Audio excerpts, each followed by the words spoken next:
2025 সালের global talent competitiveness index অনুযায়ী 135 দেশের মধ্যে বাংলাদেশের অবস্থান 116তম, যার মধ্য এবং দক্ষিণ এশিয়ার মধ্যে সর্বনিম্ন। এর মাধ্যমে স্পষ্ট যে বিপুল জনসংখ্যা থাকা সত্ত্বেও আমরা আমাদেরকে দক্ষ ও প্রতিযোগিতামূলক বৈশ্বিক সক্ষমতায় রূপান্তর করতে পারছি না। ফলে অর্থনীতি, রাজনীতি কিংবা পররাষ্ট্র কৌশলের মতো গুরুত্বপূর্ণ ক্ষেত্রে আমরা পিছিয়ে পড়ছি দেশে ও দেশের বাইরে। এই প্রেক্ষাপটে মানব সম্পদ ও বিশ্ব সক্ষমতা বিষয়ে স্টার নিউজের ফ্ল্যাগশিপ শো গ্লোবাল বাংলাদেশের আজকের আলোচনায় আমরা আপনাদের সবাইকে স্বাগত জানাই। আমি শরীফুল ইসলাম এবং আজকের আলোচনায় আমাদের সাথে যুক্ত হয়েছেন রাশেদ নোমান। আপনি প্রায় বলতে পারি 2 যুগেরও বেশি সময় ধরে বোয়িং, জেনারেল মোটরস, অগমেডিক্সের মতো বড় বড় প্রতিষ্ঠানে কাজ করেছেন। বুয়েট থেকে পড়াশোনা করে ইউএসএ নিয়ে কাজ করেন, বাংলাদেশের সাথে কাজ করছেন। একই সাথে আমাদের সাথে যুক্ত হয়েছেন কাজী এম আহমেদ। আপনাকে অসংখ্য ধন্যবাদ। আপনি founder president bridging organization with NRBs for development এবং আপনিও প্রায় 3 দশক ধরে লোকালি, গ্লোবালি এবং 12টার মতো দেশের সাথে কানেক্টেড করে হিউম্যান রিসোর্স ডেভেলপমেন্ট নিয়ে কাজ করছেন। আপনাদের দুজনকে অসংখ্য ধন্যবাদ। দর্শক, গ্লোবাল বাংলাদেশ এমন একটি প্ল্যাটফর্ম যেখানে আমরা গুরুত্বপূর্ণ বিষয় নিয়ে কথা বলি, খুঁজে দেখি কিভাবে দেশের প্রতিভা, বৈশ্বিক ডায়াসপোরা শক্তিকে একত্রিত করে বাংলাদেশকে সামনে এগিয়ে নিয়ে যায়। আজকের আলোচনায় আমরা বোঝার চেষ্টা করব যুক্তরাষ্ট্র, সিঙ্গাপুর, সুইডেন, চীন, জাপান বা ভারতের মতো দেশগুলো কিভাবে তাদের মানব সম্পদকে কাজে লাগিয়ে বৈশ্বিক সক্ষমতা অর্জন করে তাদের অর্থনীতি, রাজনীতি, সমাজনীতিকে এগিয়ে নিচ্ছে। কিন্তু আমরা পিছিয়ে পড়ছি। কোথায় আমাদের ঘাটতি, কোন পথে আমাদের এগোতে হবে এবং ডায়াসপোরারাই কিভাবে আমাদের সেক্ষেত্রে সেতুবন্ধন হিসেবে কাজ করতে পারে, সে বিষয় নিয়ে আমরা আলোচনা করব। আমাদের সাথে আশা করি আপনারা থাকবেন। প্রথমেই রাশেদ নোমান, আপনাকে দিয়ে শুরু করতে চাই। বুয়েটে পড়াশোনা করেছেন, এরপরে যুক্তরাষ্ট্রে পড়াশোনা করেছেন, জেনারেল মোটরস, বোয়িং এর মতো বড় বড় প্রতিষ্ঠানে কাজ করেছেন। রিসেন্টলি বোয়িং কিনেছে বাংলাদেশ এবং 30 সালে আসবে। তো এরকম বড় বড় জায়গায় কাজ করছেন, আপনার জার্নিটা একটু শুনতে চাই। শুরুতেই আপনাকে ধন্যবাদ আমাকে এই শোতে ডাকার জন্য বা কথা বলার সুযোগ করে দেওয়ার জন্য। হ্যাঁ, আপনি যেটা বলছিলেন যে ছোটবেলায় বুয়েটে পড়ার সৌভাগ্য হয়েছিল। যদিও আহ, বড় হয়ে ওঠার সময় কখনো ভাবিনি যে ইঞ্জিনিয়ার হব, প্রকৌশলী হব, ভেবেছিলাম ডাক্তার হব। তো যাই হোক, সে গল্প আরেকদিন করব। বুয়েট থেকে পাশ করার পর আমার কিন্তু প্রথমে ইচ্ছা ছিল যে দেশে উদ্যোক্তা হয়ে থেকে যাবার, এবং যার জন্যে আমি কিছু উদ্যোগ গ্রহণ করি। দুটো কোম্পানি শুরুও করেছিলাম এবং প্রাতিষ্ঠানিক শিক্ষার জন্য আইবিএতে এমবিএও করছিলাম। বাট পরবর্তীতে চলে যাই উচ্চশিক্ষার জন্য, পাড়ি জমাই আমেরিকাতে। সেখানে গিয়ে ইঞ্জিনিয়ারিংয়ে মাস্টার্স করি, এমবিএ করি এবং পরবর্তীতে জয়েন করি জেনারেল মোটরসে।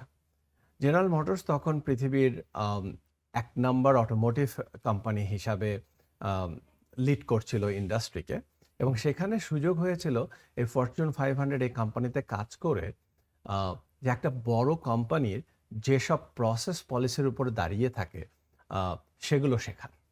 এবং বোয়িংয়ে 5 বছর পরে আমি ম্যানেজমেন্টে আসার সুযোগ পাই এবং পুরো জার্নিটা ছিল 7 বছরের মতন। সেখান থেকে পরবর্তীতে চলে যাই পৃথিবীর 1 নম্বর অ্যারোস্পেস কোম্পানি বোয়িং কোম্পানিতে। বাহ। এবং এই বোয়িং কোম্পানিতে সুযোগ হয়েছে আমার বিভিন্ন বিভাগে কাজ করার।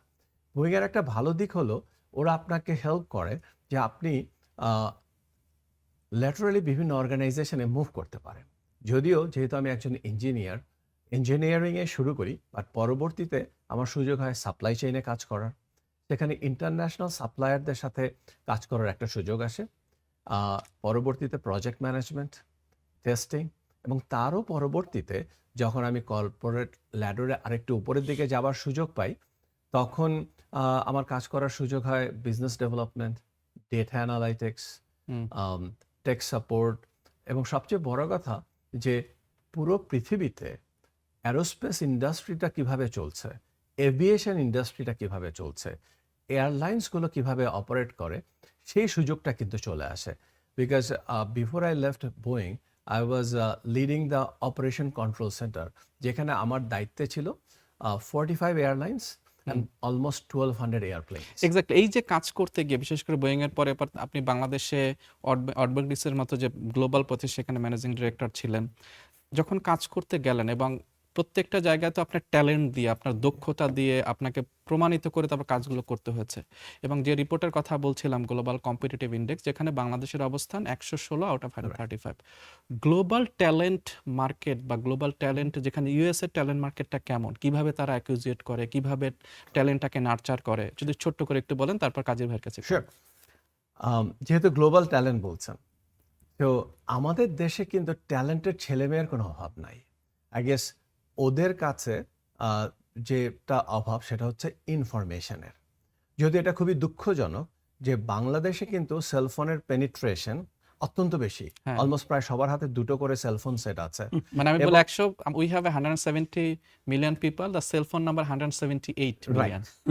এবং ইন্টারনেট সবার হাতে আছে, কিন্তু দুঃখের বিষয় যেটা হচ্ছে আমরা ইন্টারনেটটাকে আমাদের সক্ষমতা তৈরির জন্য কাজে না লাগিয়ে আমরা সোশ্যাল মিডিয়াতে ব্যস্ত আছি, যেখানে আমাদের সময় নষ্ট হচ্ছে কিন্তু জ্ঞানার্জন তৈরি ইউএসএ হচ্ছে না। যেখানে এইগুলো সবগুলোর বলিয়াম উদ্ভাবন, সেখানে তারা কি ইকোসিস্টেম ডেভেলপ করেছে? সো এখানে আসলে যেতে হয় গোড়াতে ইউএসএতে যেটা হচ্ছে শিক্ষা ব্যবস্থাটাও একটু ডিফারেন্ট, সামাজিক ব্যবস্থাটাও একটা ডিফারেন্ট। স্কুল কলেজে খুবই শুরুর থেকেই ওদেরকে গড়ে তোলা হয় এন্টারপ্রেনার হিসাবে, আচ্ছা। এবং তার সাথে আরেকটা যেটা যে খুব ভালো করে গড়ে তোলা হয় যে সামাজিক একটা সোশ্যাল কনসার্নের জায়গাগুলোতে, সামাজিক বিষয়গুলোতে তারা সবাই খুবই ইনভলভ থাকে, অ্যাক্টিভ থাকে। এতে যেটা হচ্ছে যে তারা কমিউনিকেশনে খুব ভালোভাবে গড়ে উঠছে এবং একটা বিজনেস মাইন্ডসেট নিয়ে গড়ে উঠছে। এক্স্যাক্টলি, এই কথা ধরে কাজী ভাই আপনার কাছে আসতে চাই। কমিউনিকেশনস এর কথা বলছিল, তাদের ডেভেলপমেন্টের কথা বলছিল। গত 3 দশক ধরে আপনি দেশে এবং দেশের বাইরে লার্নিং অ্যান্ড ডেভেলপমেন্ট নিয়ে কাজ করছেন। রিসেন্টলি আপনি অস্ট্রেলিয়া গিয়েছেন, ইউএসএ তে আপনি কাজ করেছেন। আপনার অভিজ্ঞতায় গ্লোবালি যে ট্যালেন্ট গ্রোর যে ইকোসিস্টেম, সেটা কেমন দেখেছেন, বাংলাদেশে কি দেখছেন? Thank you for that relevant question. And there is a little bit of a similarity with Rashid Noman Bhai, এই অর্থে যে আমরা একটা বয়সে, উনি যেমন বইয়ের থেকে পাশ করে কিছুক্ষণ থেকে আবার চলে গেলেন, আমিও আইবি থেকে পাশ করে কিন্তু জাপানে গেলেন, স্কলারশিপ নিয়ে জাপানে গেলাম, তারপর অসলোতে পড়াশোনা করেছেন। হ্যাঁ, মাঝখানে আবার নিউ ইয়র্ক ইউনিভার্সিটিও। তো এরকম Bangladesh, Japan, new York, USA সব জায়গায় পাশ করে টুরে আবার দেখলাম যে কেন জানি বাংলাদেশে ইউনিভার্সিটি টিচিংয়ে আসলাম। এই যে একটা, আমি একটু পরে বলবো যে এই ইভেন একটা গ্লোবাল এক্সপোজারটাও কিন্তু খুব হেল্প করে, although is the last part. আমি বলবো এই ইকোসিস্টেম ডেভেলপমেন্টটায় আপনারা গেস করতে পারেন দুজনেই যে এডুকেশন, টিপিক্যাল যে এডুকেশনটা হচ্ছে, এইটাকে আসলে কেপেবিলিটি ডেভেলপমেন্ট এই জায়গায় নিয়ে যেতে হবে। ইটস গুড নিউজ দ্যাট এই মুহূর্তের এই নতুন সরকার কিন্তু এডুকেশনের প্রচণ্ড জোর দিচ্ছে। আমরা দেখতে পাচ্ছি মিডিয়াতে এখন এটাকে সত্যিকারের এই কম্পিটিটিভনেসগুলো দেখে যেন এটা তৈরি করে, কিন্তু কিভাবে করবে একটা বড় পার্ট। আমি জাস্ট 2-3টা কুইক পয়েন্ট বলি। একটা হলো school, universities, colleges and training institute তাদেরকে কেপেবিলিটি ডেভেলপ করবে, তার মানে competency based, not knowledge based. কিন্তু এখানে সীমিত না থেকে আমরা কিন্তু কুইকলি মুভ করতে পারি যে ইন্ডাস্ট্রির সাথে। এখন অগমেটিক্সের নিডটা বুঝে কোন ইউনিভার্সিটি কি আপনার সাথে যোগাযোগ করেছে যে হোয়াট ইজ ইউর নিড, এবং সেই অনুযায়ী আমরা কিভাবে তৈরি করতে পারি, করে থাকতেও পারে নাকি? খুবই ভালো কমেন্ট করেছেন ভাইয়া। জি। এবং যেটা বলছিলাম যে শুরু থেকে প্ল্যানিং এর ব্যাপারটা, এবং এ জায়গায় বাংলাদেশের একটা সীমাবদ্ধতা রয়েছে। আমি কিন্তু অনেকগুলো ইউনিভার্সিটির সাথে একসাথে কাজ করার চেষ্টা করেছি, আচ্ছা, কিন্তু ইউনিভার্সিটিগুলোর আগ্রহ থাকলেও তাদের হাত পা বাঁধা, কারণ ইউজিসির পারমিশন ছাড়া ছাড়া। ইউনিভার্সিটিগুলো কিন্তু কোনো কোর্স অফার করতে এই পারে না। ক্ষেত্রে আমি আমি- একটু আমি জাস্ট একটু একটা ছোট একটা জিনিস sure, ধরাই sure, নিই, যে sure. দুজনেই হ্যাঁ, আপনার প্রশ্ন উত্তর দিতে পারেন। হ্যাঁ, যে হ্যাঁ, আমি হ্যাঁ। যে গ্লোবাল ট্যালেন্ট কম্পিটিটিভনেস ইন্ডেক্সের কথা বলছিলাম, 2025-এর প্রথম দেশ যারা competitively best, that is Singapore, and Asian countries, এরপর সুইডেন, অন্যান্য দেশ আছে। যদি সিঙ্গাপুরের ইতিহাস ধরি, 30 বছর আগে আমরা যে অবস্থানে ছিলাম, আমি গবেষণা করে দেখে তাদের কিন্তু আমাদের মতোই অবস্থা ছিল গত 3 দশক আগে। সেই দেশটি আজকে কম্পিটিটিভনেসে, অর্থাৎ ট্যালেন্ট গ্রোয়িংয়ে, ট্যালেন্ট অ্যাকুইজিশনে, ট্যালেন্ট কানেকশনসে they are the best. Bangladesh কেন না? জি, আপনি যদি আমি বাকি দুটো, থ্যাংক ইউ। যে দেখুন, প্রথম হচ্ছে কেপেবিলিটি রিলেটেড, কিন্তু এরপরে আবার ইন্ডাস্ট্রির সাথে যদি না করে, এখানে কিন্তু মাল্টিন্যাশনাল কোম্পানির কথা বলছি, অথবা ডায়াসপোরার মানুষরা যারা বাংলাদেশে চলে এসছেন, এনআরবি দেশে এসছেন, like himself, like him. So এই ইউনিভার্সিটি লিঙ্কেজটা কিন্তু আরও করতে হবে। তারপরে আসেন ইংরেজির উপরে যে একটা জোর, এটা কোনো লজ্জা না পেয়ে আমাদের বাংলা ভাষা এবং মানে আমাদের 52 ভাষা আন্দোলন, এখন ইন্টারন্যাশনাল মাদার ল্যাঙ্গুয়েজ, সব সুন্দর, কিন্তু আমরা তো গ্লোবালি কম্পিটিটিভ হতে চাই। এবং ল্যাঙ্গুয়েজের পাশাপাশি এই যে digital fluency and AI readiness, এইগুলো যদি না করেন, ফাইনালি আমি যেটা শুরুতে বলেছিলাম, আপনার আমরা বলবো গ্লোবাল এক্সপোজারটা কিভাবে দিতে পারি। একটা হলো, আমি গত সপ্তাহে দেখলাম অস্ট্রেলিয়ার একটা ইউনিভার্সিটিতে প্রায় 10 জনের মতো north south university student exchange প্রোগ্রামে যাচ্ছে।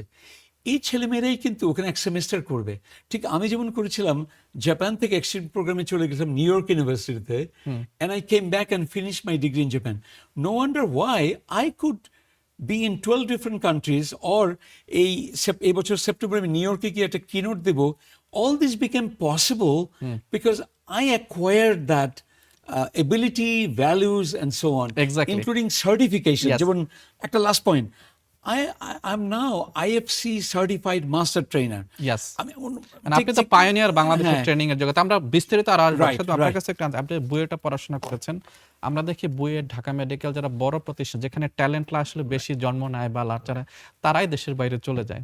কেন যায়? আচ্ছা, আপনার এই প্রশ্নটা উত্তরটা দেওয়ার আগে আমি আগের দুটো চেইন অফ থটকে একটু সংক্ষেপে শেষ Sure, করি, sure. তাহলে Sure. একটু সুবিধা হবে। Sure. আমি দুটো বিষয় এনেছিলাম, একটা হচ্ছে শিক্ষা ব্যবস্থা আর একটা হচ্ছে সামাজিক রেসপন্সিবিলিটি।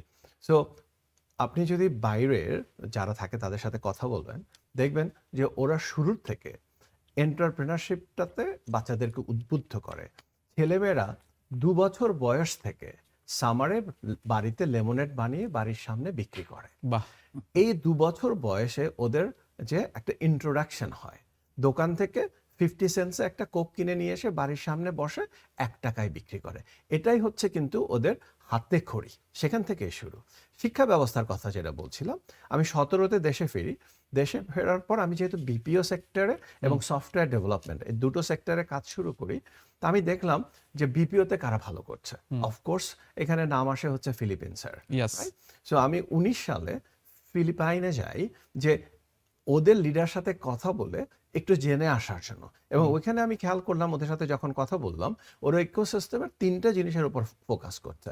একটা হচ্ছে হিউম্যান রিসোর্স ডেভেলপমেন্ট, যেখানে ইউনিভার্সিটিগুলো অত্যন্ত গুরুত্বপূর্ণ ভূমিকা পালন করছে, এবং ওরা মার্কেটে যে স্কিল দরকার সেই স্কিলের উপরে কোর্স অফার করে, মানে গ্লোবাল এবং লোকাল মার্কেট যে ডিমান্ড অনুযায়ী স্কিল কোর্স অফার করছে। তার সাথে অবশ্যই গভর্নমেন্ট পলিসি একটা আছে, আরেকটা হচ্ছে ফান্ডিং এর যে ব্যবস্থা। তো এখানে কিন্তু আপনার এই আমাদের ইউনিভার্সিটিগুলোতে আমাদের যেটা পড়ানো হচ্ছে, বেসিকগুলো পড়ানো হচ্ছে, which is helping us to develop, যার জন্যই বুয়েট থেকে পাস করে আমি আমেরিকাতে সার্ভাইভ করতে পেরেছি। আমি সেটা জেনারেল কি মোটরসে ইচ্ছায় কাজ গেছেন না করেছি। অনিচ্ছায় গেছেন না বাংলাদেশে, মানে কোন, Right. মানে জাস্ট সরাসরি জিজ্ঞেস করতে চাই এখন so that আপনার our- প্রশ্নে আসছি যে বুয়েট থেকে যারা পাশ করে বেরোচ্ছে, বা ভাইয়া নর্থ সাউথের কথা বলছিলেন, এই ইউনিভার্সিটিগুলো থেকে যারা পাশ করে বেরোচ্ছে তারা কিন্তু ওয়ার্ল্ড ক্লাস ট্যালেন্ট। তাদেরকে আমাদের দেশে সুযোগ দিতে হবে। অ্যাকুইজিশন করতে হবে। আমরা যদি তাদেরকে দেশপ্রেমের কথা বলে দেশে আটকে রাখি, we are not doing a favour to them, we are not doing a favour to the country. আমি তাদেরকে যেটা বলি, তোমরা পাশ করে বাইরে চলে যাও, get exposure to the world, পৃথিবী কি নিয়ে কাজ করছে, নতুন স্কিল কি হচ্ছে, নতুন ইনোভেশন কি হচ্ছে, এবং বাইরের যে বড় বড় কোম্পানিগুলো ওরা কি ধরনের প্রসেস ফলো করছে। Live there for 5 years to 10 years। এই নলেজটা গেদার করে যদি তারা দেশে ফেরত আসে, তখন কিন্তু তারা অনেক বেশি এফেক্টিভ হতে পারে। এবং আমি চায়নার ক্ষেত্রে যেটা দেখেছি, এখন চায়নার যে এই যে ট্যালেন্ট অ্যাকুইজিশন যে নীতি, তারা নিজের দেশের যে ট্যালেন্টকে রাখছে, এবং তারা যেটা এক্স্যাক্টলি বলছেন, ইউএস এর হয়তো বড় একটা কোম্পানিতে কাজ করছে, বলছে ভাই তুমি $10,000 পাও, উইল গিভ ইউ $12,000 কামান। এইটা আসলে বাংলাদেশের জন্য কতটা জরুরি এই কনসেপচুয়াল এবং জায়গা? সেই জায়গায় আমরা বাংলাদেশে কি বলছি, যে তুমি $10,000 পাও, দেশে আসো, আমি তোমাকে $2,000 দিব। কারণ হচ্ছে আমরা অ্যাফোর্ড করতে পারছি না, তাই না? তো জিনিসটা হচ্ছে এরকম, আমি ওর যদি মাইন্ডসেটটা নাই রাইট যে কত বড় কন্ট্রিবিউশন তারা রাইট করতে পারবে না। আমি যদি একটু ছোট্ট করে বলি যে আপনি জানবেন হয়তো যে আমি 2020-তে একটা স্টার্ট আপ ফাউন্ড করি, যেখানে আমরা কাজ করি হচ্ছে রোবোটিক্স নিয়ে, ড্রোন নিয়ে। আমাদের তৈরি করা রোবটস বাংলাদেশ আর্মি ইউজ করে, ইউনাইটেড নেশনসের পিস মিশনে তৈরি হচ্ছে। বাহ। এটা আপনারা কেউ জানেন না, কারণ আমি কখনো বলিনি। না, এখন এগুলো আমার আমাদের এখানে জানা দরকার। That is why this right global Bangladesh the আমরা শো ইজ ড্রোন অল তৈরি অ্যাবাউট। করছি, আমরা ইন্ডাস্ট্রিয়াল অটোমেশনের জন্য প্রোডাক্ট তৈরি করছি। কিন্তু এখানে যারা কাজ করছে তারা বুয়েট থেকে পাশ করছে, আইওটি থেকে পাশ করছে, নর্থ সাউথ থেকে পাশ করছে, ব্র্যাক থেকে পাশ করছে। এখন ওরা আমার এখানে থাকে 1.5 থেকে 2 বছর। আমি ওদেরকে বলি যে 6 মাস পরে যেও না, 1.5 থেকে 2 বছর থাকো। তো আমরা একটা কাজ করছি, একটা উইন উইন সিচুয়েশন, কারণ ওরা পাশ করে এসে আমার এখানে হাতে কলমে শিক্ষা পাচ্ছে এবং তারপরে কিন্তু ওরাই বাইরে গিয়ে গুগলে কাজ করছে, মাইক্রোসফটে কাজ করছে। So they are world class talent, কিন্তু তাদের জন্য যথেষ্ট পরিমাণ সুযোগ আমরা তৈরি করে দিতে পারছি না, বোধ কাজ করার সুযোগ এবং অর্থনৈতিক সুযোগ। এক্স্যাক্টলি রাশেদ নোমান, আমরা এই সুযোগটা কিভাবে তৈরি করতে পারি লোকালি এন্ড গ্লোবালি, সেই বিষয়টা নিয়ে আরো একটু আলোচনা করব। দর্শক, আপনারা দেখছেন গ্লোবাল বাংলাদেশ, আমরা আলোচনা করছি মানব সম্পদ এবং বিশ্ব সক্ষমতা নিয়ে। আমরা এই আলোচনায় ছোট্ট একটা বিরতিতে যেতে চাই, আশা করি ফিরে এসে আপনারা আমাদের সাথেই থাকবেন। আবার আমন্ত্রণ গ্লোবাল বাংলাদেশে, আমরা আলোচনা করছি মানব সম্পদ ও বিশ্ব সক্ষমতা নিয়ে। রাশেদ নোমান এবং কাজী এম আহমেদ, আপনারা দুজনকেই অনেক আবারও ধন্যবাদ। আমরা এটা খুবই গুরুত্বপূর্ণ আলোচনা, আপনার সাথে কথা বলতে চাই। ধরেন আপনি বোয়িংয়েও কাজ করেছেন, জেনারেল মোটরের কাজ, যখন ওই সমস্ত প্রতিষ্ঠান তো বিশ্বের সব জায়গা থেকে ট্যালেন্টরা গিয়ে কাজ করে, এই ট্যালেন্টরা যখন কাজ করে, what are their tendency also connecting their countries, অথবা ওই দেশের যে কথার কথা সিঙ্গাপুর কিংবা থাইল্যান্ড কিংবা ধরেন শ্রীলঙ্কা, ইভেন ইন্ডিয়া, বোয়িংয়ে তো আপনি দেখেছেন, জি, তারা তাদের দেশের প্রতি টান বা মায়া কতটুকু এবং সেটা ওই দেশগুলো কিভাবে কনভার্ট করছে? খুবই ভালো প্রশ্ন। অফকোর্স আসলে যেটা হচ্ছে যে পৃথিবীর সব দেশের মানুষেরই কিন্তু তাদের দেশের প্রতি একটা টান আছে। মাটির প্রতি যে টান বা নারীর প্রতি যে টান, এটা সবার সাথেই আছে। আমি দেখেছি আমার ওখানে আমার সাথে কলিগ ছিল, জাপান থেকে এসছে। ও কাজ করেছে, আমেরিকাতে পড়ালেখা করেছে, কয়েক বছর কাজ করেছে, শিখেছে।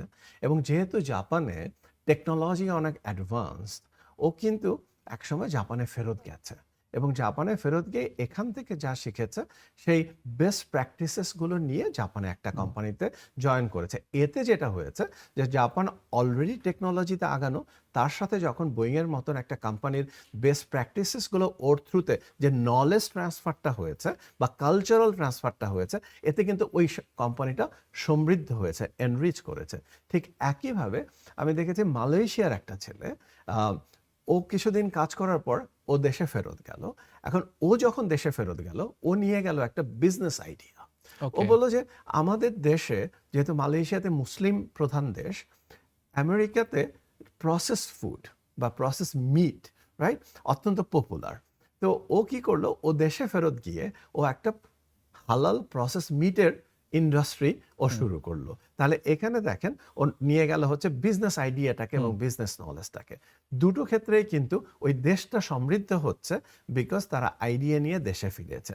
এবং আপনি যদি আমাদের এই ওই ছেলেটা যদি ধরেন, আপনি ওই ছেলেটা বা Right. ওই ছেলেটা বা সে বাংলাদেশে যদি আসতে চায়, এটা কি অত সহজ বা আসলে চ্যালেঞ্জ কোথায়? Very good point. আপনি যেমন শুরুতে বলছিলেন যে গ্লোবাল ট্যালেন্টের ক্ষেত্রে আমাদের পজিশন 135-এ এবং আমি 35 মানে 116। 116-তে আমি যতদূর জানি, যদি ভুল না করে থাকি, যে is of business, is of doing business, এই ইন্ডেক্সে আমরা খুব সম্ভবত 134-এ বা এরকম একটা নাম্বারে আছে। অনেক পিছনে এখন for দেখেন, sure. এই ছেলেটা যদি আমি হতাম, দেশে এসে একটা ফ্যাক্টরি বা একটা বিজনেস করতে শুরু করতাম। জাস্ট কয়েকদিন আগে আমি যেহেতু আমেরিকান চেম্বারের একজন ডিরেক্টর, এখানে আমাদের বাণিজ্য মন্ত্রী এসেছিলেন এবং উনি নিজেই বলছিলেন যে আমাদের দেশে একটা বিজনেস শুরু করতে 26টা অর্গানাইজেশন থেকে ক্লিয়ারেন্স লাগে, 26টা সিগনেচার লাগে। তাহলে দেখেন, ওই ছেলেটাই কিন্তু দৌড়াবে না কাজ করবে। এক্স্যাক্টলি, ও কিন্তু অনুৎসাহিত হয়ে আবার ফেরত যেত এবং এটা আমরা অনেক এক্সাম্পল দেখেছি। আর সেই সলিউশনটা আমরা একটু কাজী আহমেদ, আপনি তো Sure, বাংলাদেশে, আমরা বলছি we are in a demographic dividend, meaning আমাদের দেশের মানুষের অধিকাংশ বয়স তাদের 35 বছরের নিচে, দ্যাটস পার্সেন্টেজ 65%। আপনি লার্নিং অ্যান্ড ডেভেলপমেন্ট দিয়ে কাজ করেন, তো এইটাকে ইউটিলাইজেশনের ওয়ে কি? আমি তো লোকাল, আমরা বলি স্কিল ডেভেলপ করো, কিন্তু বাংলাদেশের যে এখন job market, 2.2 million people every year মার্কেটে আসে। গ্লোবাল ট্যালেন্ট প্লেসমেন্ট করতে হবে, আবার গ্লোবালটা বাংলাদেশে আনতে হবে।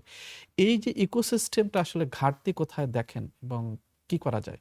আমি যে বিভিন্ন দেশে গিয়ে কাজ করি বা নিজেও দেখেছি, বা যখন ওয়ার্ল্ড ইকোনমিক ফোরামের রিপোর্টগুলো পড়ি, ধরুন ক্রিটিক্যাল থিঙ্কিং একটা জিনিস যদি বলি, অফটেন এই সার্ভেগুলোতে গ্লোবাল ক্যাপাবিলিটির মধ্যে এক নম্বরে বসে যায়, যে critical thinking, problem solving and eventually leadership. আমাদের দেশে একটা চ্যালেঞ্জ হচ্ছে, কেউ টেকনিক্যালি পড়লে আবার সফট স্কিল বলবো না, বাট এই যে problem solving, decision Communications, making, emotional communication, emotional intelligence, cross cultural একটা বড় স্কিল, এগুলো কিন্তু বেশ মিসিং থাকে। তো এই জায়গাটা একটা বড় জায়গা। আবার ফিরে যাব, ইউনিভার্সিটিতে যদি গ্লোবাল এই সার্ভেগুলোকে অ্যাটেনশন দেয়, নট অনলি লোকাল, বিকজ আমরা we are talking about capability building for the global market, global, yes. এই জায়গাটা কিন্তু অ্যাটেনশন দেওয়াটা খুব জরুরি। কিন্তু আমরা একটা জায়গায় শুধু অন্যের উপর বলছি, গভর্নমেন্ট, হাউ অ্যাবাউট ইন্ডিভিজুয়ালস? হ্যাঁ, আপনি বললেন উই আর ভেরি ট্যালেন্টেড। এখন প্রত্যেকেরও, আমরা যারা এই প্রোগ্রাম যারা শুনছেন, আমি বলবো যে হোয়াট আর ইউ ডুইং এখন এই এআই এনাবল যুগে? এটা you it's a no matter of everything. prompt. হ্যাঁ, নিজেও যেন এন্টারপ্রেনিউরিয়াল হয়, আর গ্লোবালি নিজের জন্য তৈরি করে। আজকাল তো ইভেন আমার মনে, আমি যেটা জানি, এই যে ফেসবুক বলেন, গুগল বলেন, তারা প্রাতিষ্ঠানিক শিক্ষাকেও কিন্তু অত নজর দিচ্ছে না। বরঞ্চ আগে বললাম না, সার্টিফিকেশন, তারা কি যেই ফিল্ডে কাজ করবে সার্টিফিকেশন আছে কিনা, তো ওইগুলোর প্রতি আগ্রহ তৈরি করতে হবে আমাদের ট্রেনিং ইনস্টিটিউশনকে। Since I represent as the most senior member of the training committee, এটা একটা বড় রোল প্লে করতে পারে আমি বলে মনে করি। থ্যাংক ইউ রাশেদ নোমান, আপনার কাছে একটু আসতে চাই। এখানে গ্লোবাল, যেহেতু এখন বিশ্বটা ছোট হয়ে গেছে, কারণ আজকের যে স্কিল বা ট্যালেন্টটা রিকোয়ারমেন্ট কালকেই মানুষ জেনে যাচ্ছে। এই গ্লোবাল সাপ্লাই চেনে বাংলাদেশের ট্যালেন্ট ইনজেকশনটা কিভাবে হতে পারে? তো খুব ভালো প্রশ্ন।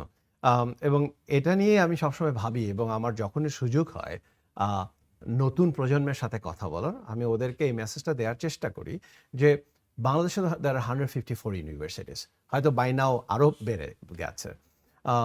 এগুলোর থেকে প্রতি বছর লক্ষ লক্ষ ছেলে মেয়ে গ্র্যাজুয়েট করছে। সো ওরা একটা সার্টিফিকেট নিয়ে বেরোচ্ছে, কিন্তু আসলে কি ওদের স্কিলটা আছে কিনা, তো স্কিলটা লক্ষ্য করতে হবে। তো আমি ওদেরকে যেটা বলি যে এক্ষেত্রে ইউনিভার্সিটি তোমাদেরকে শেখায় কিভাবে ডিসিপ্লিন ওয়েতে নলেজ অ্যাকুয়ার করতে হয়, বাট নিজেকে মার্কেটের জন্য তৈরি করার দায়িত্বটা কিন্তু নিজের। সেক্ষেত্রে যেহেতু এখন ইন্টারনেটের যুগ, আমরা খুব সহজেই দেখতে পারি যে গ্লোবালি কোন স্কিলগুলোর চাহিদা আছে। আপনাকে যদি একটা ছোট্ট উদাহরণ দেই, যেমন সিএসসিতে যারা পাশ করছে, বা ইভেন যে কোনো লাইনে যদি পাশ করেই আসে না কেন, ডেটা অ্যানালাইটিক্স এই মুহূর্তে পৃথিবীতে one of the top demand. আমি গত বছর একদিন গুগলে সার্চ করছিলাম, আমেরিকাতে তখন 598,000 jobs were open for data analytics. গত সপ্তাহের কথা, আমার অফিসে আহসানুল্লাহ ইঞ্জিনিয়ারিং থেকে কিছু ছেলে মেয়ে এসেছিল, ওদের সাথে কথা বলছিলাম। ওই দিন আমরা যখন আবার গুগলে গিয়ে সার্চ করলাম, 381,000 jobs available only in USA in data analytics. এখন ডেটা অ্যানালিটিক্সে নিজেকে তৈরি করার জন্য আসলে কিন্তু ইভেন আপনাকে সায়েন্স গ্র্যাজুয়েটও হতে হয় না। আপনি যে কোনো লাইনে যদি পড়ে আসেন, আপনি ইসলামের ইতিহাসে পড়েছেন, আপনি হিস্ট্রিতে পড়েছেন, আপনি সোশিওলজিতে পড়েছেন, ডাজন্ট ম্যাটার। আপনাকে শিখতে হবে কয়েকটা টুলস। আপনাকে শিখতে হবে ট্যাবলো, মাইক্রোসফট পাওয়ার বিআই, এই ধরনের কয়েকটা টুলস, এবং ছোট্ট কিছু সহজ কিছু ল্যাঙ্গুয়েজ লাইক পাইথন। এই যে এই জাস্ট ছোট্ট একটা প্রশ্ন করতেই চাই আপনাকে। যেমন আমি খুব প্রান্তিক পর্যায়ে উঠে আসা একটা ছেলে, আমাদের যে সক্ষমতা নাই বিষয়টা কিন্তু এরকম না। চ্যালেঞ্জ, আপনি যে কথাটাকে বললেন, এই কথাটা তো স্ট্রাকচারালি ঢাকা থেকে উপজেলা থেকে স্কুল লেভেলে নিয়ে যেতে হবে। এইটাকে আসলে নিয়ে আমরা যেতে চলে। একটা ছেলে যে ক্লাস 5-6 তাকে যদি এই নলেজটা তখন দেওয়া যায়, of course he or she will explore. এই জায়গাটা কি দেখেন? এই কথাটা আমরা নিয়ে যেতে পারছি না, এবং personally I would like to volunteer if there is an opportunity. আমি বাংলাদেশের 495টা উপজেলা আছে, গতকাল 5টা অ্যাপ্রুভ হয়েছে, 500টা হবে। I am willing to go to 500 upazila and talk about this. যে how to prepare themselves for the global তার মার্কেট। কথাটা আপনাকে জিজ্ঞেস, যেহেতু কাজী ভাই আপনি প্রেসিডেন্ট এবং ফাউন্ডার বন্ড, ওনাদের মতো মানুষকে কিভাবে বন্ড ক্রিয়েশন করা যায় যদি আপনার অভিজ্ঞতা থেকে লাভলি। বলেন। অ্যাজ রিসেন্টলি অ্যাজ গত দুদিন আগেই লার্নিং উইথ এনআরবিজ আমরা একটা সিরিজ লঞ্চ করলাম, এবং এবং আমি যখনই 2024 আর 25 আমি মজা করে বলতেছিলাম, ওই ওয়েন্ট টু 3 কন্টিনেন্টস, মানে Asia, Europe and north America, and we went to 8 সিটিজ, না 8টা সিটিজে। সব জায়গায় তাদের সাথে কথা বলেছি। তাদের এই বন্ডটা আসলো কিন্তু ওখান থেকে, আপনি আগেও যেটা বলছেন, দে ফিল দ্য বন্ড এবং স্ট্রংলি। রাশেদ উনিও বলেন he would like to work. Yes, কিন্তু উনি তো এসেই পড়েছেন, কিন্তু যারা আসতে চায় তারা কিন্তু একটা প্ল্যাটফর্ম চায়। তো বন্ড কিন্তু সেই প্ল্যাটফর্মটাই, আমি বলবো না বিরাটভাবে তৈরি হয়ে গেছে। আপনি জানেন আমরা একসাথে কাজ করছি। আপনি জানেন যে অক্সফ্যামের ব্রিজ টু বাংলাদেশ একটা বড় প্রোগ্রাম আছে, যেটা ইউকের অন্টারপ্রেনারদের ইনভেস্টমেন্ট বাংলাদেশে কিভাবে হতে পারে। আগেও বললাম বিভিন্ন জায়গায়, ইভেন আমাদেরই এক one of the members Rubaiyat, ও কিন্তু গত সপ্তাহে সিলেক্ট ইউএসএ ইনভেস্টমেন্ট ফোরামে গেল, এগুলো কথা বলছে। সো আমি এই কথাটাই আপনার কাছে ফিরে আসতে চাই যে আমরা চেষ্টা করছি, এই চেষ্টাটা যে আমরা বন্ড করছি, এদিকে অক্সফ্যাম করছি, এগুলো ছিল না। ওনারা বলে কি একটু প্ল্যাটফর্ম করেন যাতে আমরা ট্রাস্ট করতে পারি। ভাইয়া এই জায়গাটা একটু ট্রাস্ট কাজী ভাই আপনাকে থামাতে চাই। That's is the fundamental thing. যেহেতু আমি জাতিসংঘেও কাজ করে দেখেছি ডায়াসপোরাদের সাথে, trust is a fundamental things. People would love to come, love to contribute. Particularly যে ট্যালেন্ট ডেভেলপমেন্ট, অ্যাকুইজিশন এবং গ্লোবাল সাপ্লাই চেইন ক্রিয়েট করা, how the system should look like, কিভাবে হইতে পারে সেটা উনি প্ল্যাটফর্মের কথা বললেন। আপনার জায়গা থেকে যদি একটু। আমি যেহেতু গত 8.5 বছর বাংলাদেশে, আমি দেখেছি প্রচুর ইনিশিয়েটিভ, কিন্তু আমার কাছে যেটা মনে হয়েছে যেখানে আমরা ল্যাক করছি সেটা হচ্ছে ফলো আপ এবং স্কেলিং এর ব্যর্থতা। আমরা যেমন আপনি দেখেন যে বাংলাদেশে সবকিছু ঢাকা কেন্দ্রিক, আমরা যেমন ঢাকার বাইরে নিতে ব্যর্থ হচ্ছি, ঠিক এখানেও যেটা হচ্ছে যে আমরা কোনো একটা ইভেন্ট একবার করছি এবং সেই ইভেন্টটাকে এই অ্যাওয়ারনেস ক্রিয়েশন ইভেন্টগুলোকে আমরা কিভাবে ঢাকার বাইরে আমাদের যে একটা বিশাল জনসংখ্যা রয়ে গেছে তাদের কাছে নিয়ে যাব এবং কন্টিনিউয়াস ফলো আপ করবো। আমরা একটা ইভেন্ট করলাম, আমাদের দায়িত্ব শেষ হয়ে গেল না। হ্যাঁ, সেই ইভেন্টটা কতগুলো মানুষকে পজিটিভলি ইম্প্যাক্ট করলো, এবং সবচেয়ে বড় কথা যে একটা ইনফরমেশন পাওয়ার পর অনেক মানুষই কিন্তু বুঝতে পারে না সেই ইনফরমেশনটা দিয়ে কি করবে, এবং তার মনে অনেক ফলো আপ প্রশ্ন থাকে, সেগুলো থাকে। এখানে ছোট একটা প্রশ্ন করতে, এক্স্যাক্টলি সিঙ্গাপুরকে আমি এই এপিসোডটা করতে গিয়ে সিঙ্গাপুর নিয়ে আমি ব্যাপক গবেষণা করেছি এবং গ্লোবাল যে ক্যাপাবিলিটি বা ট্যালেন্ট ইন্ডেক্স ওরা নাম্বার 1। একটা জিনিস যেটা দেখেছি, যখন তোরা একটা ভালো আইডিয়া পায়, গভর্নমেন্ট ইমিডিয়েটলি অ্যাডপ্ট দ্যাট এবং immediately disseminate at the root level. এখন এই জামানে এসে 2026 এসে এটা কিন্তু কোনো একটা জিনিস ডিসিশন না ডেসিমিনেশন না, খুব কঠিন কিছু না, যেটা আপনি বললেন যে এআই বা যে, তো এইটা বাংলাদেশ আসলে পারছে না কেন? আপনার অভিজ্ঞতা কি বলে, পারতে গেলে কি করা লাগবে? আই থিঙ্ক এটা আমি শুধু আসলে সরকারকে দোষ দিব না। আমার কাছে মনে হয় এটা অনেকটা আমরাও দায়ী, আমরা বাংলাদেশের মানুষরাও দায়ী। কারণ হচ্ছে যে শুধু সরকারের উপর ডিপেন্ড করে কিন্তু একটা দেশ আগাতে পারে না, প্রাইভেট সেক্টরকেও এগিয়ে আসতে হয়, এবং তার সাথে আমাদের নিজেদের এনথুজিয়াজমের একটা ব্যাপার আছে। হ্যাঁ, আমাদের নিজেদের ড্রাইভিং ফর এক্সেলেন্সের একটা ব্যাপার আছে। তো আমাদের সবাই মিলে আসলে কাজ করতে হবে এখানে, government, private sectors and specially the political leaders এবং অ্যাকাডেমিশিয়ানস।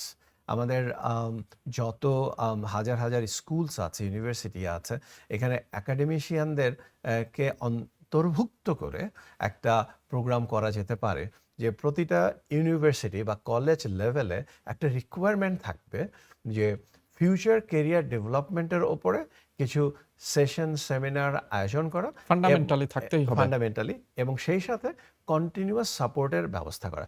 ছোট্ট করে যদি একটু বলি, আমরা যখন পাশ করেছি, সো আমি বুয়েট থেকে বেরিয়েছি 97-এ, তখন বাংলাদেশের কোনো ইউনিভার্সিটিতেই কিন্তু কেরিয়ার সেন্টার বলে বিষয়টা ছিল না। তো আমরা কিন্তু নিজেরাই খুঁজে বেড়াতাম ইনফরমেশন, এবং যারা আমাদের থেকে অগ্রজ ছিলেন তাদের কাছ থেকে জিজ্ঞাসা করতাম। কিন্তু আপনি আজকে যদি দেখেন যে প্রাইভেট ইউনিভার্সিটিগুলোর রাইজের জন্যে প্রাইভেট ইউনিভার্সিটিগুলো এই ক্ষেত্রে লিড করছে। নর্থ সাউথ অনেক ক্ষেত্রে BRAC, private universities far ahead than the public Right. University. North South BRAC, IUB, এই ধরনের ইউনিভার্সিটিগুলোতে যে কেরিয়ার ডেভেলপমেন্ট সেন্টারগুলো আছে, ওরা কিন্তু স্টুডেন্টদেরকে হেল্প করছে কোন স্কিল শিখতে হবে। দে আর হেল্পিং যে ইন্ডাস্ট্রির সাথে কিভাবে কানেক্ট করে দেয়া যায়। ঠিক আমার সাথে বিভিন্ন ইউনিভার্সিটির ক্যারিয়ার সেন্টারে কিন্তু একটা এমওইউ আছে, যাতে ওদের ছেলেমেয়েরা আমাদের এখানে এসে ইন্টার্নশিপ করতে পারে, আমাদের এখানে ইন্ডাস্ট্রি ভিজিটে আসতে এক্স্যাক্টলি। পারে। আলোচনাটা লম্বা করব। উনি একাডেমির কথা বললেন, কাজী মাহমুদ আপনার কাছে ইন্ডাস্ট্রি নিয়ে আসবে, যেহেতু আপনি কর্পোরেট ট্রেনিং করান। সেই আলোচনার আসার আগে ছোট্ট একটা বিরতিতে দিতে চাই। দর্শক, আপনারা দেখছেন গ্লোবাল বাংলাদেশ। আমরা আলোচনা করছি আমাদের বাংলাদেশের কর্মসংস্থান, দক্ষতা এবং গ্লোবাল ট্যালেন্ট বিষয়গুলো নিয়ে। আমরা এই আলোচনায় ছোট্ট একটা বিরতি দিতে যেতে চাই, আশা করি ফিরে এসে আপনাদের সঙ্গ পাবো। আবার আমন্ত্রণ গ্লোবাল বাংলাদেশে। আমরা আলোচনা করছি মানব সম্পদ ও বিশ্ব সক্ষমতা নিয়ে। কাজী আহমেদ উনি বলছিলেন ইউনিভার্সিটির ইকোসিস্টেমটা how it should look like. আমরা যদি প্রাতিষ্ঠানিক জায়গা আছে, আপনি যেহেতু বড় বড় প্রতিষ্ঠানে ট্রেনিং করান, দেখান, ইভালুয়েশন করেন, এদের ট্যালেন্ট অ্যাকুইজিশন, ট্যালেন্ট রিটেনশন এবং ফার্দার ডেভেলপমেন্ট নিয়ে কি দেখেন প্রতিষ্ঠানগুলো? কথার কথা ওয়ালটন, স্কয়ার, ইউনিলিভার বড় কি করে বা কিভাবে করে? শিওর। একটা হচ্ছে বাংলাদেশে আসলে মাল্টিন্যাশনাল কোম্পানিরা কিন্তু সব কিছু অত্যন্ত সুন্দর করে করে, যেটা আপনি বললেন, সেই ট্যালেন্ট আইডেন্টিফিকেশন, হ্যাঁ, অ্যাকুইজিশন, ডেভেলপমেন্ট অ্যান্ড মেনটেন করা তাদেরকে। সো মাচ সো যে মাল্টিন্যাশনালের অনেক মানুষই কিন্তু এই দেশে এমডি হওয়ার পরে অন্য দেশে গিয়ে এমডি হয়ে যায়। তার মানে আমি গতকালই কথা বলছিলাম, সেটা অনেক ইউনিলিভারের হোক, তারপরে আপনার ব্রিটিশ আমেরিকান টোবাকো হোক, বা বিভিন্ন জায়গা থেকে কিন্তু এই বাংলাদেশি ট্যালেন্টরাই গ্লোবালি রান করছে, নো ডাউট অ্যাবাউট ইট। তারা কিন্তু ফরেন এডুকেশনও কেউ নেয়নি, কিছু যায় আসে না, কারণ সেই ডেভেলপমেন্টটা করেছে। কিন্তু আপনি প্রশ্ন করেছিলেন আমাদের ন্যাশনাল কোম্পানির, এবং ন্যাশনাল কোম্পানির একটা প্রাণও কিন্তু এখন 50 দেশে চলে গেছে, এবং ইনডিরেক্টলি তারা প্রাণের জন্য অন্যান্য দেশে কাজ করছে। কিন্তু আমরা দেখতে চাই যে তারা গ্লোবাল কেপাবিলিটি যেন ডেভেলপ করে। আর সেই জায়গাটাই চলে আসে যে হাউ ক্যান উই লার্ন যে মাল্টিন্যাশনাল কোম্পানি আসলে কি করে। ন্যাশনাল গ্রুপগুলো কিন্তু তারা এটা তাদের কাছ থেকে শিখতে হবে। এই জায়গায় আমি বলবো, ঠিক যেমন ইউনিভার্সিটি ইন্ডাস্ট্রি লিঙ্কেজের কথা বললাম, আমাদের মাল্টিন্যাশনাল কোম্পানিদেরকে বলবো আমরা বাংলাদেশি কোম্পানিকেও আপনারা যেন হেল্প করেন। একটা লাস্ট কথা বলি, এখন একটা বিডার অফিসিয়ালি কিন্তু দেখবেন লিখে নিয়ম আছে, একটা ফরেন ওয়ার্কার আসলে আপনি কিন্তু তৈরি করবেন সাকসেশন প্ল্যানিং, যে এমন কেউ আসবে আপনি চলে যাবেন 2 বছর পরে, একটা সার্টেন টাইম পরে, কিন্তু এই হিউম্যান টেকনোলজিটাও শিখিয়ে যাবেন। কতটুকু হয়, খুব কে এনশিওর করে?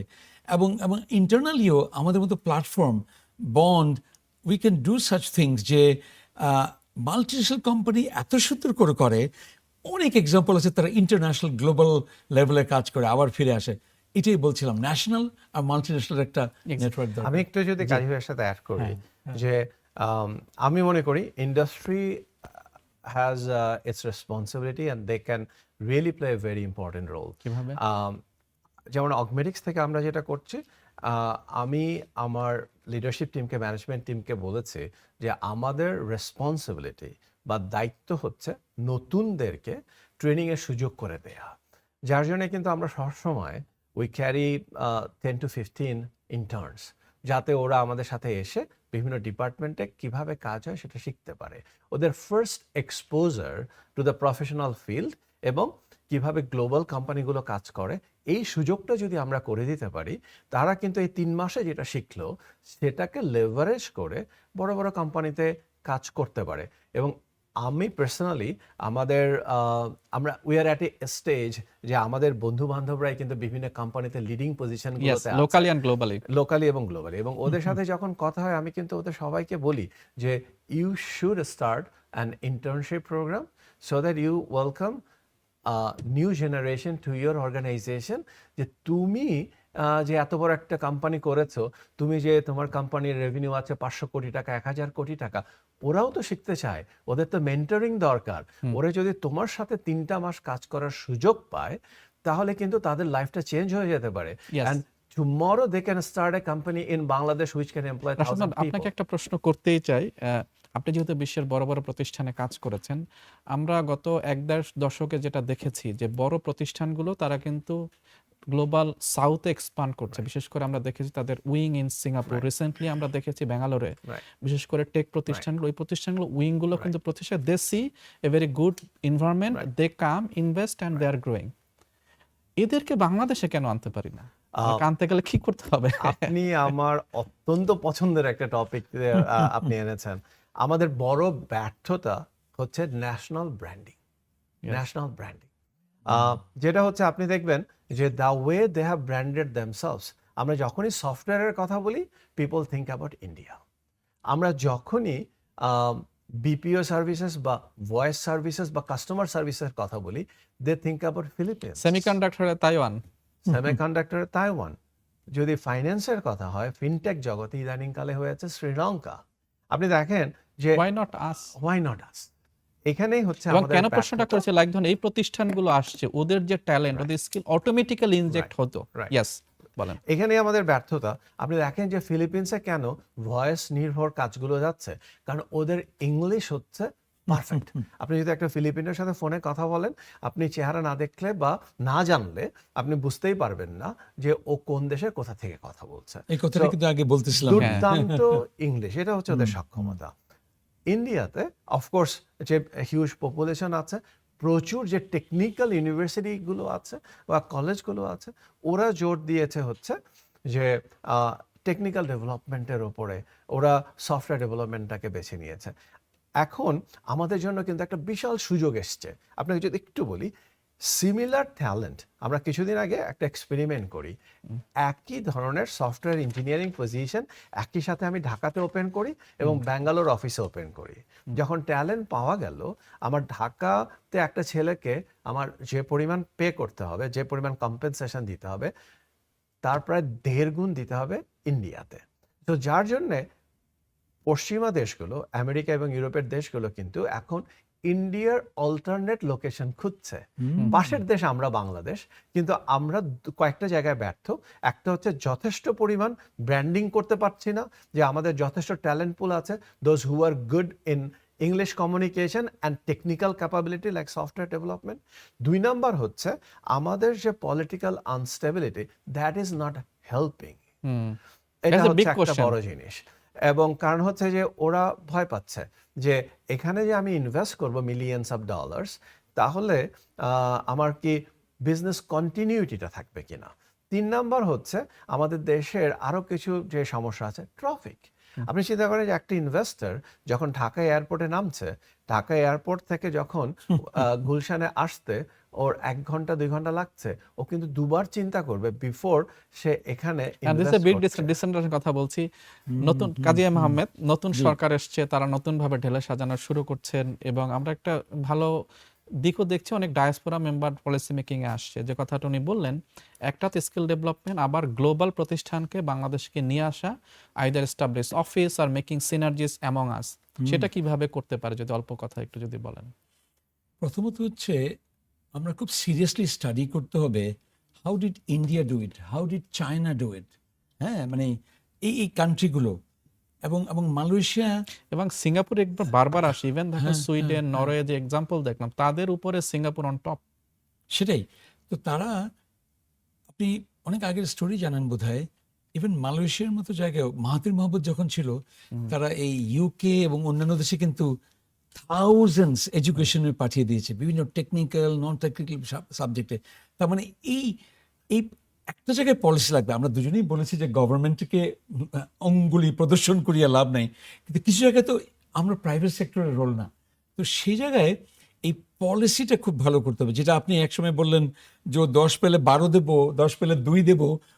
একটা স্পেশাল জায়গায় আসতে হবে, কারণ এখন সবাই বুঝে গেছে কিন্তু কিভাবে এই ট্যালেন্টকে তারা কিন্তু আসতে চায়। এখন কোনো দেশের ডানপন্থী পলিটিক্যাল কারণে আমি অনেকের সাথে কথা বলছি, they want to relocate to Bangladesh. Highly qualified people started feeling uncomfortable. Yes, particular USA market. আমি এটা হয়তো কথাটা বলতে চাইনি, even some European country as well. So this is a great opportunity. I hope our policy makers listen to this and they work on it and come up with the right policy. তার একটা security দিতে হবে। রিপ্রেট্রিশন হোক, তার family কিন্তু আবার আছে অন্য জায়গায়, সো তার এই যেমন নোমান ভাই সুযোগগুলো সিয়াটলে তৈরি করা। Based but he is working in Bangladesh.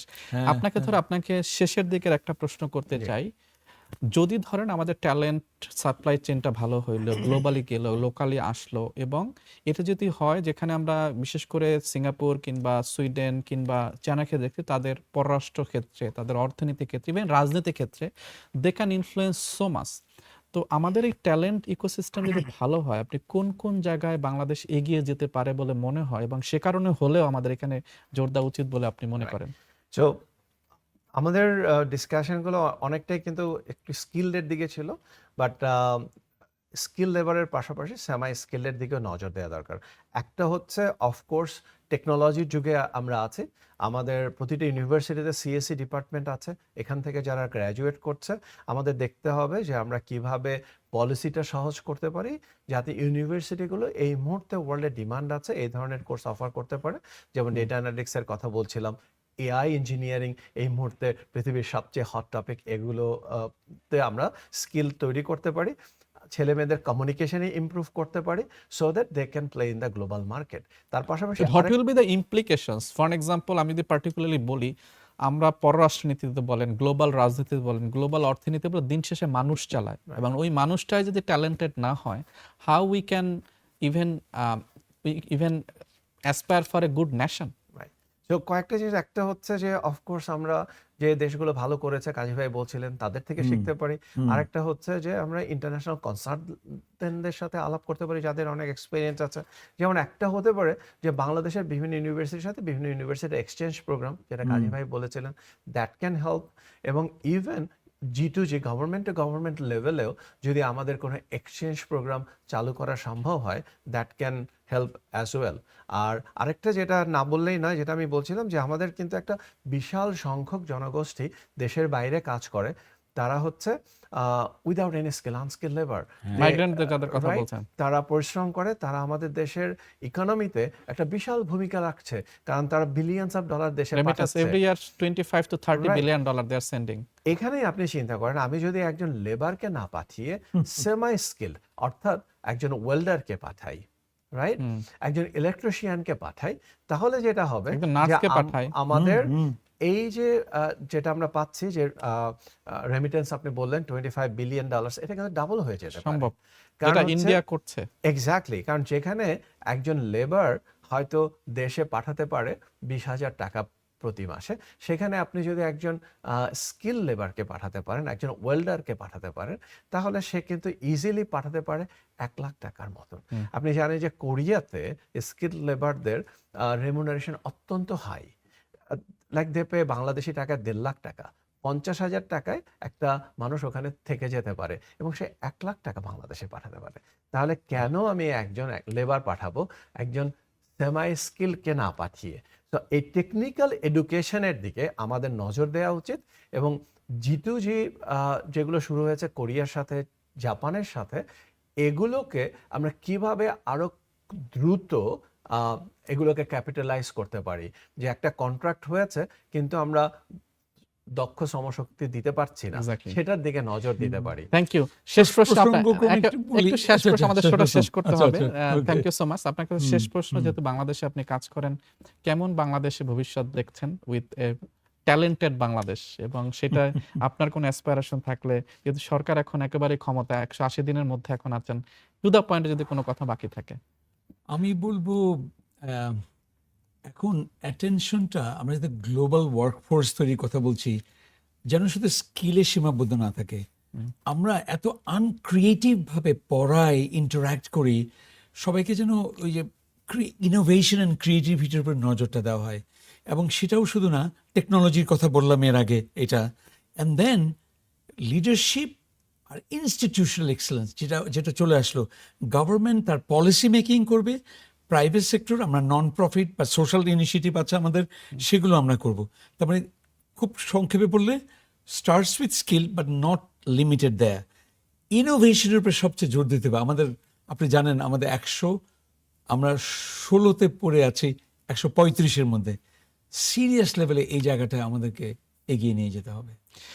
অনেক ধন্যবাদ রাশেদ নোমান, আপনি থ্যাংক ইউ। এখানে জয়েন করেছেন। অনেক ধন্যবাদ কাজী এম আহমেদ। আপনারা Thank you. দুজনেই এত সুন্দর, সুন্দর কিছু কথা বলেছেন। অবশ্যই এই শোটা হয়তো আমাদের পলিসি লেভেল থেকে শুরু করে ন্যাশনাল এবং গ্লোবালি কন্ট্রিবিউট করবে। আপনাদেরকে আবারও ধন্যবাদ। দর্শক, আমরা গ্লোবাল বাংলাদেশে আজকে আলোচনা করার চেষ্টা করলাম মানব সম্পদ ও বিশ্ব সক্ষমতা, এবং গত ১ ঘন্টা যতটুকু আলোচনা করলাম যে বর্তমান পৃথিবীতে মানব সম্পদ ডেভেলপমেন্ট ওয়ান অফ দ্য কি থিংস, এবং এটার মধ্য দিয়েই ডিটারমাইন হয় আমাদের দেশগুলো কতটা এগিয়ে যাবে, বিশেষ করে রাজনীতি, অর্থনীতি, পররাষ্ট্রনীতি কিংবা সমাজনীতিতে, যে কথাটাই আমরা বলি না কেন।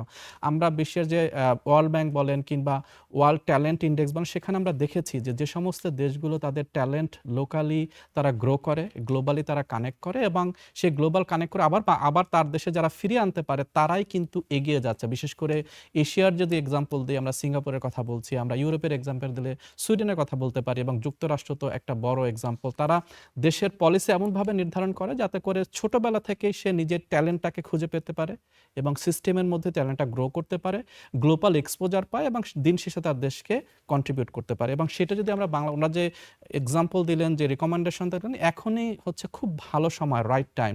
একটা এক্সাম্পল দিলেন ইন্ডিয়ার, যে অনেকে ইন্ডিয়া থেকে অন্য দেশে যাওয়ার একটা চিন্তা করছে এবং Bangladesh can take that opportunity. সেই প্রেক্ষাপটে আমাদের মানব সম্পদ ডেভেলপ করতেই হবে এবং বিশ্ব দরবারে টিকে থাকার জন্য। দর্শক, গ্লোবাল বাংলাদেশ আমরা এরকম গুরুত্বপূর্ণ বিষয় নিয়ে আলোচনা করি। আপনাদের এই শুনে যদি কোনো মতামত থাকে, কোনো পরামর্শ থাকে এবং কোনো তথ্য যদি আপনারা জানাতে চান, তাহলে গ্লোবাল বাংলাদেশ show@gmail.com এই ইমেল আইডিতে পাঠাতে পারেন।